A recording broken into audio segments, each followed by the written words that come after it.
Daddy, will I be able to go to Camp Moorecroft every summer like you did when you were a little boy?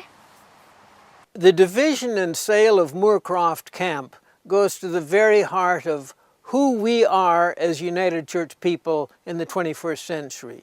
What kind of inheritance do we want to leave, not only for our children and grandchildren, but for untold generations to come? I've been associated with the camp since day one. When they bought it and first operated in '56, and of course originally it was opened up in '34 by Miss Moore for a girls' camp, and Miss Moore, because of a relationship with United Church, approached our presbytery, which at that time we were part of Victoria Presbytery, to consider buying the camp. We need to remember why Miss Moore sold this property to the United Church at an advantageous price. It's because she loved this land.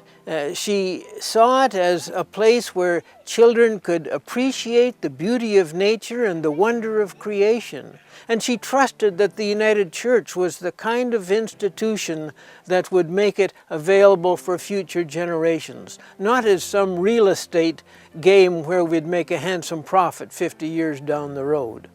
The purchase price is $50,000, and so Church Extension put up the first $50,000. And then the presbytery has put in $1 million worth of improvements to the years. And when we added the extra almost 14 acres up there, we had no qualms about adding to the title, because as far as we're concerned, they're holding in trust. We have a legal brief based on the historical documentation of Moorecroft, and we believe, and the lawyer believes, that Moorecroft is held in trust for the Comox Nanaimo Presbytery by conference, and we believe that it should be used for all peoples of the Comox Nanaimo Presbytery. Moorecroft Camp Society runs Moorecroft for the benefit of the Comox Nanaimo Presbytery, and therefore has the right to determination of the use of Moorecroft. In effect, we have a constructive trust established with Presbytery and with conference. The Camp Futures Report is flawed with faulty numbers, and it now has tarred all the camps with the same brush. The camp has been busy, with an average of 250 people attending church camps, as well as an additional 2,000 community people, users benefiting from the camp each year. It's within an hour's driving time for about 80% of our presbytery population. Camp Pringle, the other camp on Vancouver Island, does not have enough room for the current campers from Moorecroft. They are already running at over 90% capacity. With climate change and rising fuel prices, local camps make sense, and yet BC Conference wants us to take ferries and a water taxi over to a camp not yet developed, Camp Furcom. You know, the United Church isn't poor. We don't need this money. Whenever there's something that the United Church really believes in, we can raise the money and we can do it. So why are we selling this camp? With Promise selling for $20 million and the Camping Futures Report only needing $5 million in order to fulfill its mandate, why are we still proceeding with the sale of Moorecroft? It's really served a very useful function for the church and a real outreach. Sometimes the children come in here, it's the first contact they've had with any church organization at all. And I think it's a great introduction into a Christian fellowship.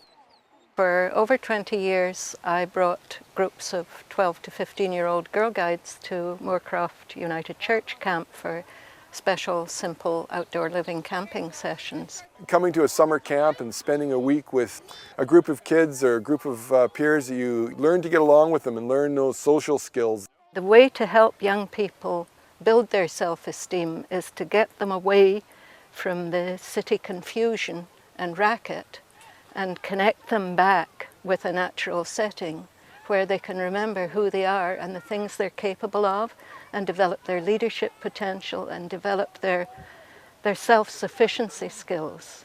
I work as a park naturalist in the provincial parks, and we also do school programs where schools come to specific locations, of which Moorecroft is one of the places that we do those programs. Here at Moorecroft, having all these different ecosystems all in the one property, so having the waterfront, the intertidal zone that at low tide, you wouldn't even believe the things you can see here. It's a really rich zone. And then we have our forest system up here, And then up at Skipsea Lake with the fresh water, with the invertebrates, the aquatic life, the amphibians, we're able to combine lessons in all the life sciences, all these different ecosystems into that one program. But then the kids, not only are they getting that educational experience, they're living here in this place. And I'm sure their life is being enhanced because they're happy and they're totally stoked about being in such a cool place. It's the whole of the property that makes Moorecroft the place that it has been and the place that it ought to continue to be. The NALT board looked at the whole issue of the Moorecroft camp and decided that the property as such, and the environmental values of the property, does fit our mandate and that we should get involved. They got cactuses here.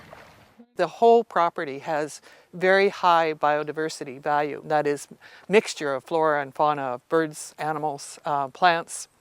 It's quite unique. As soon as it's cut in half, both parts become inevitably more developed in whatever way, and this is going to be lost.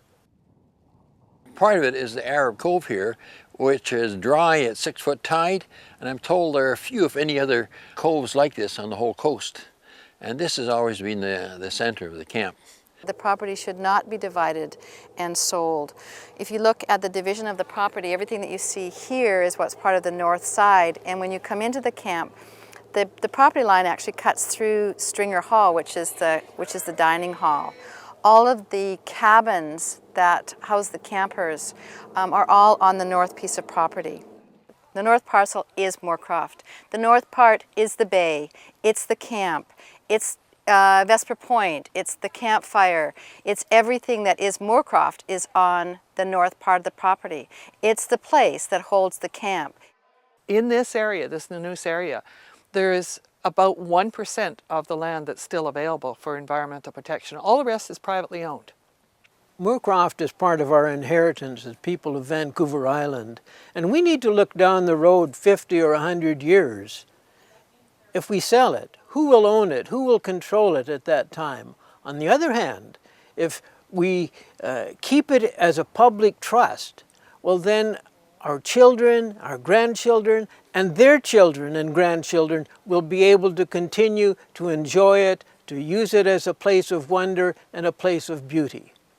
Whether this stays as a United Church camp or becomes regional district, I think everyone shares the belief that it should remain as some kind of camp and retreat for young people, for people who need a place to get away of all ages. If BC Conference doesn't want Moorecroft, then let us run it. The Moorecroft Camp Society, the local presbytery, and the community groups.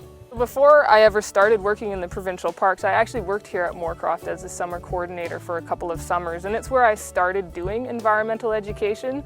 I was interested in it, and then being here, I was just so amazed I had to try to help teach everybody about it. When I started to hear the rumors that Moorecroft was maybe going to be sold or going to be split up or any of that kind of thing, I mean, it just destroyed me. Like, I just can't even imagine how we could ever get rid of this. You can always build a fancy building in any location, but you can never build the location. Like, this is absolutely invaluable. This is an absolutely incredibly unique place. There is no other camp I've been to like Moorecroft. I'm Mira, and I've been coming to Moorecroft camp, I think, about 8 years now. I've been coming to Camp Moorecroft for about, since I was 12, so it's about 4 years now. I was 8 the first summer I started coming to Moorecroft. It's gorgeous. The nature is gorgeous here. I really love it. It's just overall a great place. It's pretty much the perfect place to hang out. I'm not supportive of selling Moorecroft camp. And they should not sell the camp, okay? They just shouldn't at all. It's such a holy place. I think I'd be devastated. Boo! Don't sell the camp! I'm talking to you!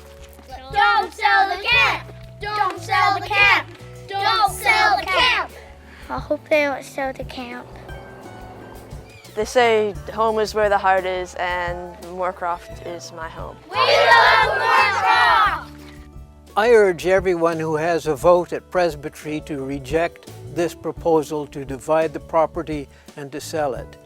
We need to go back to square one and allow the people of the community to develop a proposal that will satisfy everyone.